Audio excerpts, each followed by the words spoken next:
Assalamualaikum warahmatullahi wabarakatuh.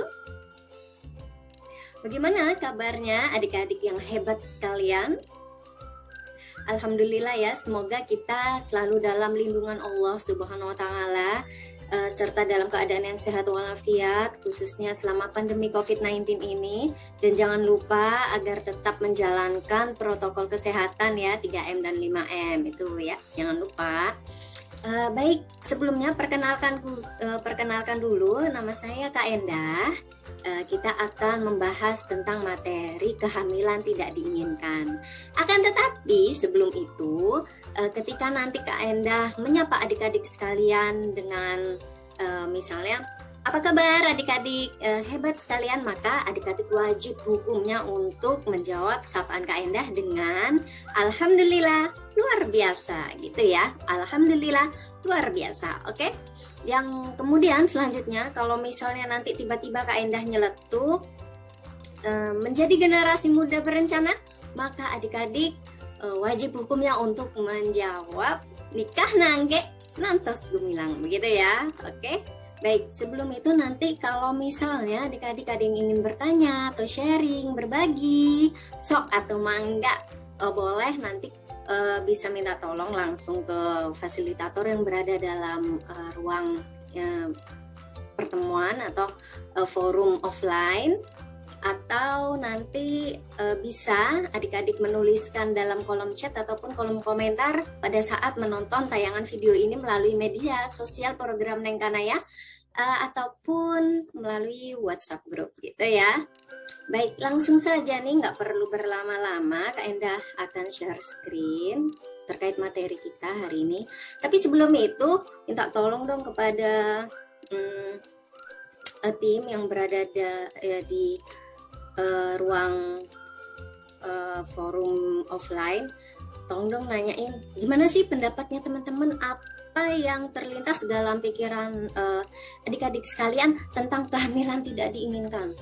Nah loh, hamil tapi nggak pengen, hamil tapi bohong, bukan ya? Oke, gimana dong? Tolong rangkum ya, tolong rangkum pendapat dari adik-adik kita yang hebat sekalian ini. Nah, nanti kita akan explore lagi, oke? Baik, saya langsung share screen ya. Nah, apakah sudah bisa dilihat? Ya tentu dong, namanya juga ini record.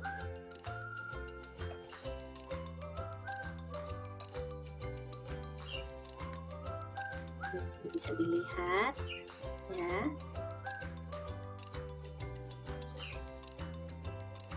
Oke.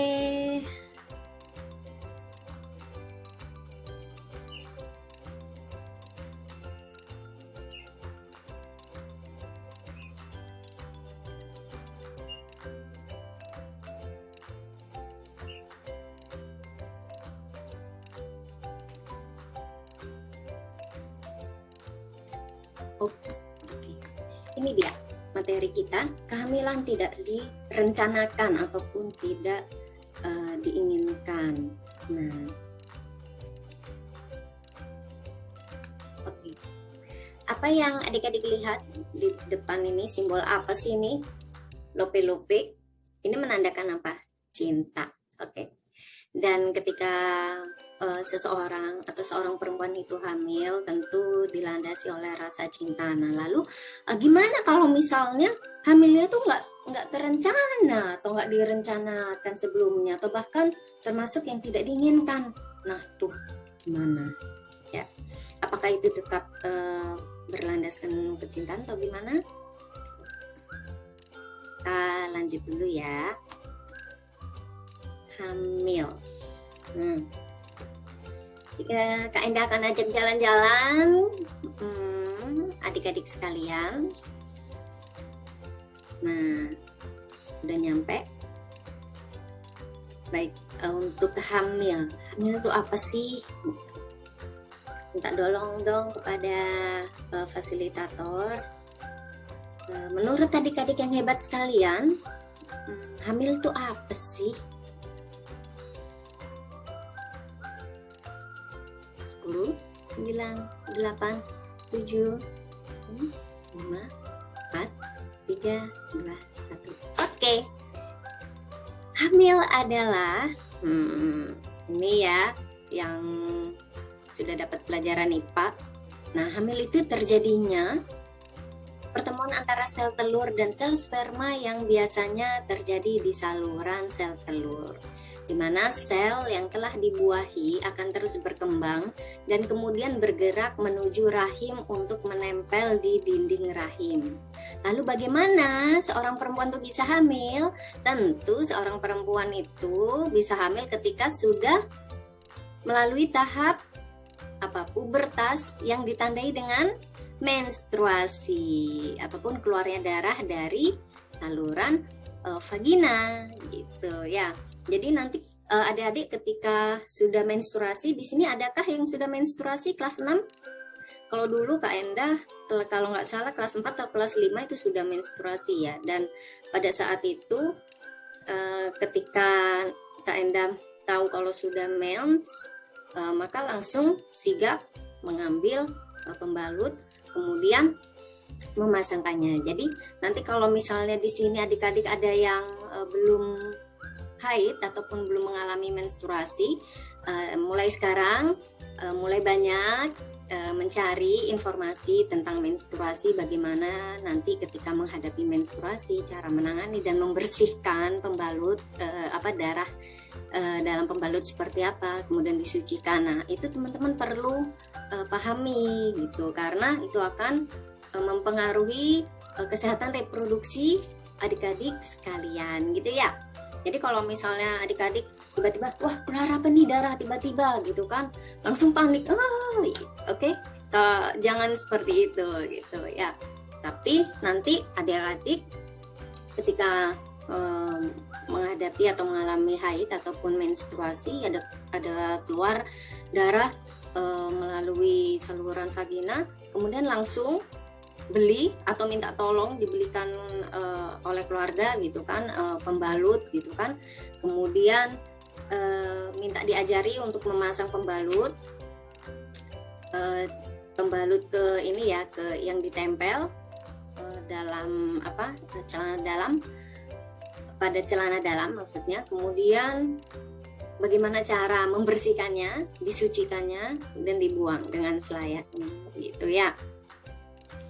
Kemudian bagaimana nanti ketika menghadapi misalnya ada yang nyeri haid atau apa, nah itu teman-teman perlu perhatian dengan dirinya sendiri gitu ya, karena nanti akan mempengaruhi kalau misalnya teman-teman ketika sudah dewasa, sudah menikah, kemudian hamil, nah itu tentu akan mempengaruhi juga gitu ya. Nah, kalau untuk proses hamil ya ini itu menandakan, makanya ketika seseorang itu haid, itu tandanya memang tidak terjadinya pembuahan gitu. Jadi sel telurnya ini diproduksi terus kan, kemudian nggak ketemu sama sel sperma, nggak ada pembuahan, akhirnya ya udah harus dibuang melalui haid itu ya. Selanjutnya, nah lalu kehamilan tidak direncanakan apa sih? Nah ini dia, tadi sempat dirangkum, ini loh kehamilan yang tidak direncanakan atau yang bisa dikatakan tidak diinginkan bahkan. Nah, kehamilan tidak direncanakan ini di mana situasi kehamilan itu terjadi tanpa direncanakan sebelumnya. Nah, ini bisa terjadi karena beberapa sebab nih gitu. Misalnya kalau adik-adik sekalian sudah menikah, misalnya istrinya KB ataupun suaminya juga gitu.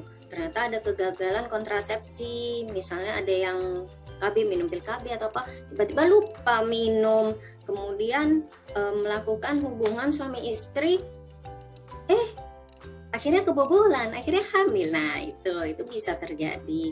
Ataupun misalnya kasus pemerkosaan ya, kasus pemerkosaan yang mana seseorang atau seorang perempuan dipaksa untuk melakukan hubungan suami istri oleh laki-laki yang tidak bertanggung jawab. ataupun hubungan seksual yang dilakukan tanpa kontrasepsi, kemudian tahu-tahu hamil gitu. Misalnya orang yang melakukan seks bebas ya. Nanti teman-teman ketika menghadapi masa pubertas itu perlu perhatian betul-betul ya. Terkadang seorang remaja nanti teman-teman tuh akan menghadapi hasrat atau keinginan yang dilandasi oleh rasa ingin tahu, kemudian hormonnya teman-teman tuh mendorong untuk melakukan hal-hal yang seharusnya dilakukan ketika sudah menikah, ketika sudah halal gitu. Contohnya saja kalau melakukan seks bebas, nah itu dorongan itu pasti ada gitu. Cuma kita harus perhatian pada diri kita sendiri gitu. Ketika keinginan itu muncul, maka adik-adik sekalian perlu membentengi diri, misalnya dengan aktivitas yang positif seperti kegiatan keagamaan, kemudian organisasi, sosial, kegiatan positif apapun, hobi, begitu ya. Bahkan kalau misalnya adik-adik beragama Islam bisa puasa. Nah, itu cara mengendalikan diri agar terhindar dari perilaku-perilaku beresiko yang menyebabkan kehamilan yang tidak direncanakan. Kemudian selanjutnya ini nih penyebab KTD. Yuk, Kak Enda mau nanya gitu. Kurangnya informasi case pro dapat mengakibatkan kehamilan tidak direncanakan. Benar atau salah? 5, 4, 3, 2, 1. Oke, jawabannya adalah benar. Nah, inilah seharusnya nanti ketika misalnya adik-adik mengalami pubertas ataupun selama menjalani perkembangan masa remaja, adik-adik perlu ya update, menambah pengetahuan terkait kesehatan reproduksinya ya.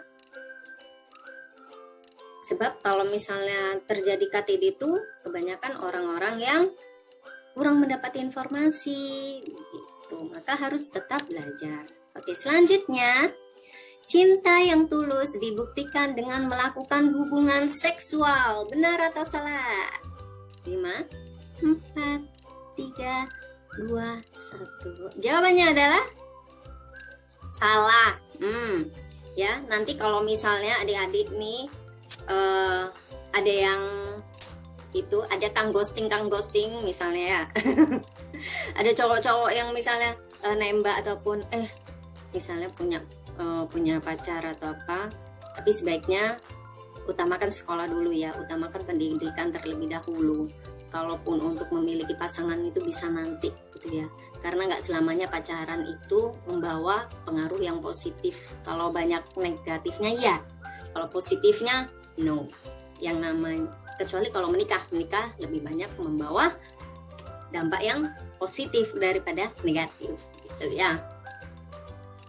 Nah, kemudian kalau misalnya pacarnya gini, ayo dong gituan gitu, buktiin kalau kamu itu cinta sama aku, buktiin gitu. Dipaksa kemudian, nah itu namanya bukan cinta ya adik-adik sekalian, itu namanya bukan cinta tapi nafsu. Ketika adik-adik melakukan hubungan seksual di luar nikah ataupun seks bebas, maka kemungkinan besar selain terjadi kehamilan tidak direncanakan, yang kedua adalah adik-adik akan ditinggalkan oleh pacarnya gitu. Maka institusi yang sah yang mengikat itu hanyalah pernikahan untuk melegalkan hubungan yang seperti itu, agar apa? Agar bisa bertanggung jawab begitu itu ya. Kemudian selanjutnya nih, penyalahgunaan teknologi menyebabkan kehamilan tidak direncanakan. Benar atau salah? Jawabannya adalah benar. Nah ini nih ya, adik-adik sekalian tolong manfaatkan teknologi itu dengan sebaik-baiknya. Hindari agar kita tidak terpapar oleh pornografi ya. Biasanya nih anak-anak SD sudah banyak yang mengakses pornografi, gambar-gambar ataupun video gitu. Nah, kalau misalnya adik-adik nonton film porno, itu akan merusak sel otak kita. itu akan memperkecil. Jadi dalam otak kita itu ada bagian otak itu yang mengontrol perilaku kita. Jadi mau kita jadi orang baik, mau jadi orang buruk, itu ada bagian dalam otak itu. Nah, ketika kalau adik-adik terpapar film porno, bagian otak ini akan terus mengecil dan banyak sel otak itu yang terbakar. Yang awalnya adik-adik bisa mengontrol diri dengan baik, tiba-tiba susah untuk membedakan mana yang itu perilaku yang benar, itu perilaku yang salah. Udah tahu itu salah tapi tetap dilakukan. Nah, kontrol dirinya itu akan berpengaruh pada adik-adik sekalian. Nah, kalau misalnya, makanya kan kalau misalnya ada anak yang mengakses film porno yang awalnya anaknya itu cerdas, pintar, tiba-tiba dia lupa sama pelajaran, lupa sama ilmu yang pernah didapatkan, gampang lupa, ya itu. Kemudian kalau misalnya hafal Al-Quran, hafid misalnya, nonton sedikit saja gambar yang kurang pantas ataupun porno seperti itu, lupa hafalannya. Nah, itu hati-hati ya. Kemudian selanjutnya, adanya tekanan sebaya untuk melakukan hubungan seksual. Benar atau salah? 5, 4, 3, 2, 1. Jawabannya adalah benar. Nah, hati-hati ya sayang. Kita itu adalah generasi muda yang hebat yang diharapkan oleh bangsa kita. Kita perlu pinter-pinter memilih pertemanan.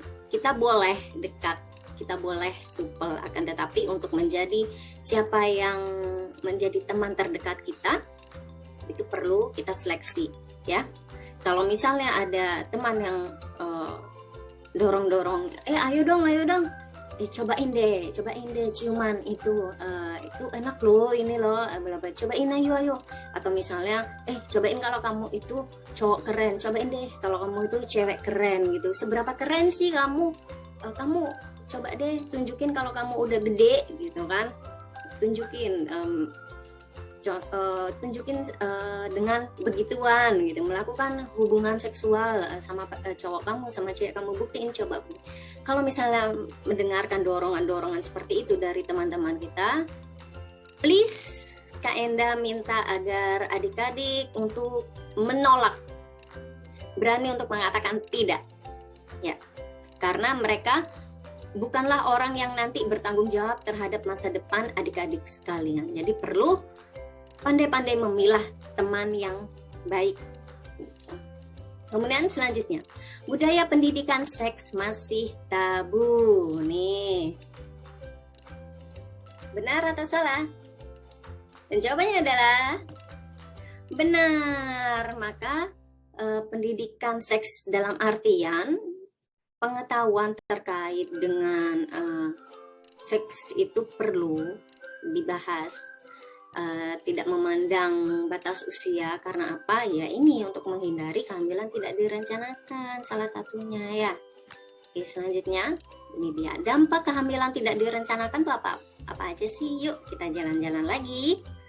Nah, ini dia dampaknya tuh, ada dari faktor kesehatan, pendidikan, ekonomi, sosial, psikologis. Tapi urutannya kesehatan ya. Kalau kesehatan itu tentu janin adik-adik sekalian yang masih remaja itu belum matang. Nanti khawatirnya ketika KTD misalnya ada mengalami kehamilan tidak direncanakan, kemungkinan besar dari segi kesehatan itu bisa kelahiran prematur, kemudian bisa anemia, kemudian bisa keguguran juga tuh. Hati-hati betul ya.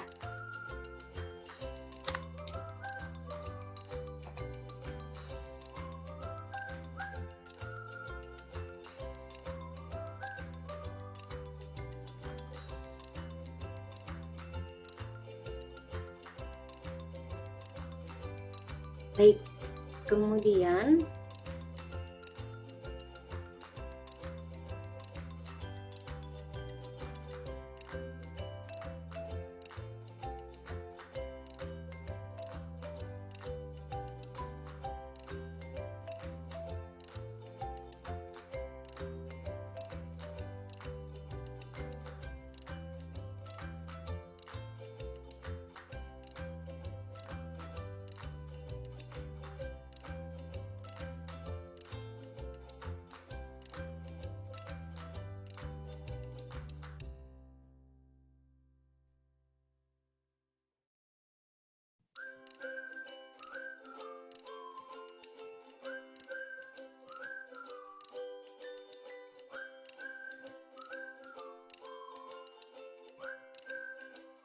Nah, kemudian misalnya berat bayi pada saat lahir itu kurang, bahkan adanya resiko kematian janin dan ibu bayi tuh.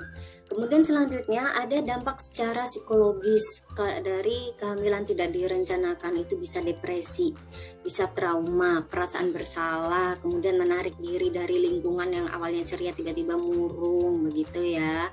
Kemudian bahkan ada rasa ingin bunuh diri, kemudian rasa menyesal yang mendalam, malu juga. Nah, dan kebanyakan ini yang menanggung adalah perempuan, bukan laki-laki loh. Ya, baik. Selanjutnya untuk dampak dari segi sosial itu tentu jadi bahan gosip. Orang sedesa, orang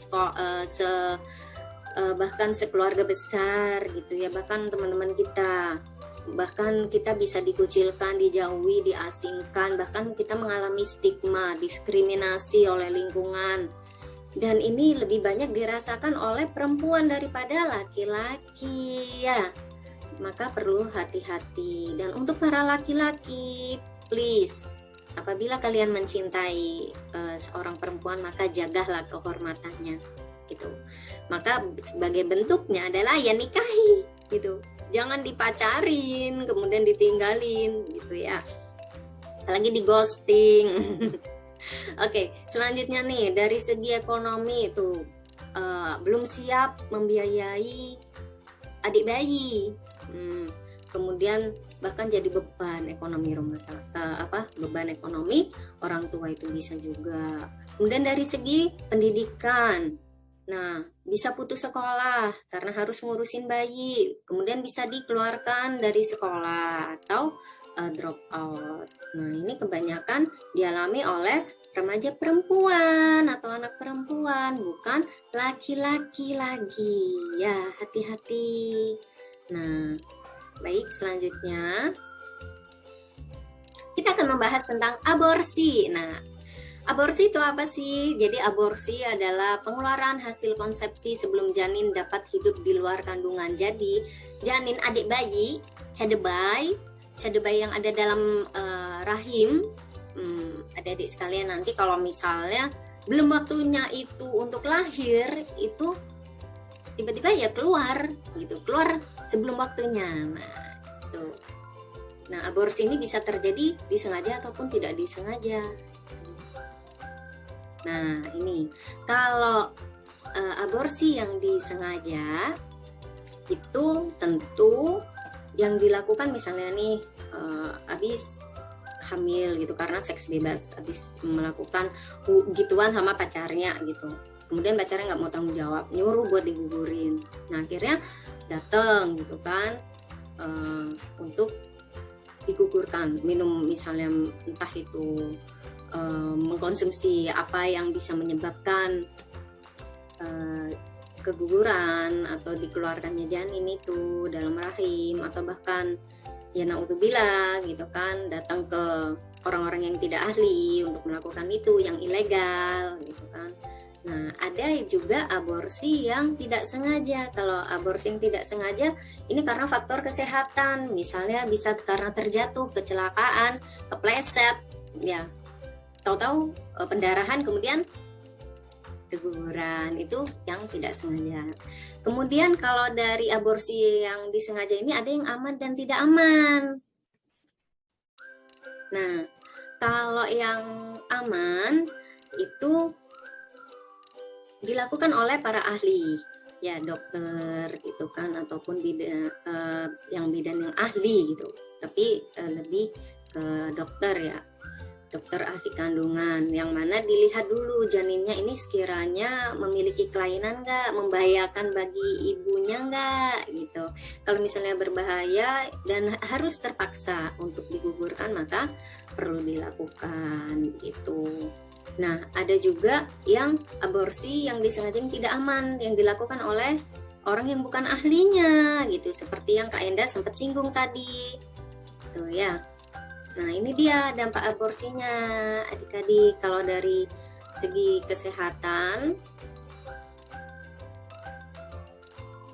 tuh tentu adanya penyembuhan luka dari proses aborsi itu dapat terjadinya perlengketan, sehingga pada perempuan yang pernah melakukan aborsi itu dapat terjadi kesulitan untuk hamil lagi gitu kan. Nah, perlengketan ini makanya ketika orang yang habis diaborsikan bahasanya atau yang keguguran itu kan harus dikuret, istilahnya dikuret. Nah, itu terkadang masih ada sisa-sisanya, atau yang tidak dilakukan oleh ahli itu bahkan lebih beresiko juga gitu. Dan untuk potensi hamil lagi di masa depan itu sulit akhirnya gitu. Nah, kalau misalnya aborsi yang disengaja aman itu misalnya hamilnya tuh ada yang di luar janin, ada kasus yang seperti itu perlu dikeluarkan juga karena membahayakan kondisi ibunya. Kemudian ada dampak psikologis selain depresi, trauma, perasaan bersalah, malu, berdosa, ingin bunuh diri, rasa menyesal yang mendalam gitu. Kalau dari segi sosial tentu ya dikucilkan juga gitu, kemudian diasingkan, sebenarnya sama dampaknya seperti KTD yang tadi itu. Baik. Nah, ini nih cara menghindari KTD gimana sih Kak Enda gitu. Nah, caranya yuk kita jalan-jalan mulai dari 1 2 3 4 5. Tada. Nah, kita perlu mendapatkan pendidikan kesehatan reproduksi yang berkualitas, yang benar nih gitu. Mendapatkan pendidikan seksual dan reproduksi yang berkualitas itu dan lengkap, atau mencari informasi seputar pendidikan seks dengan cara yang benar ya. Kemudian tidak melakukan hubungan seksual beresiko.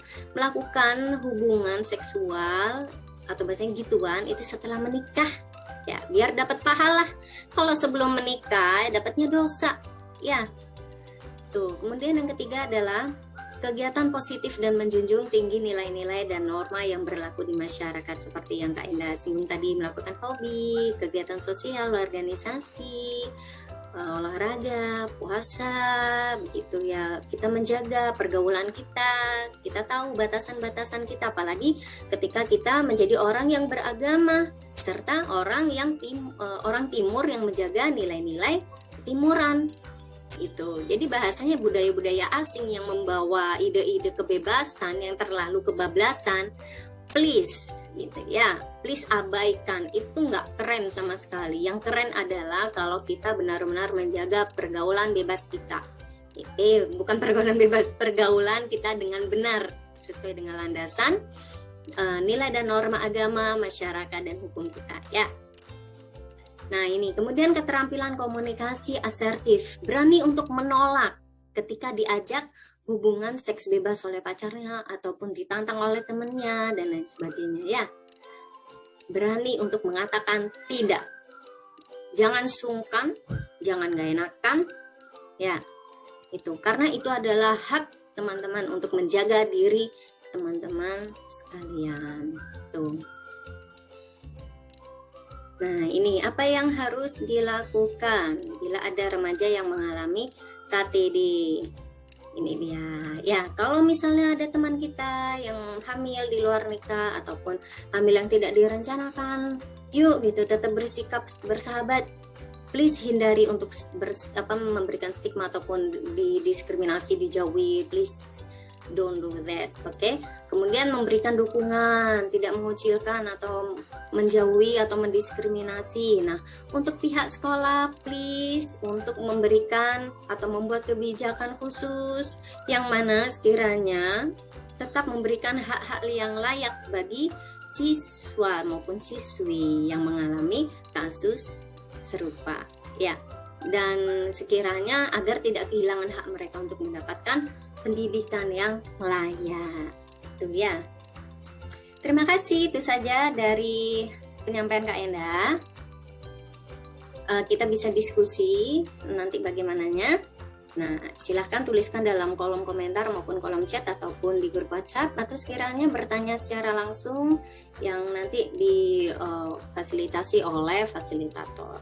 Mohon maaf sebesar-besarnya. Akhirul kalam, billahi taufiq wal hidayah. Wassalamualaikum warahmatullahi wabarakatuh.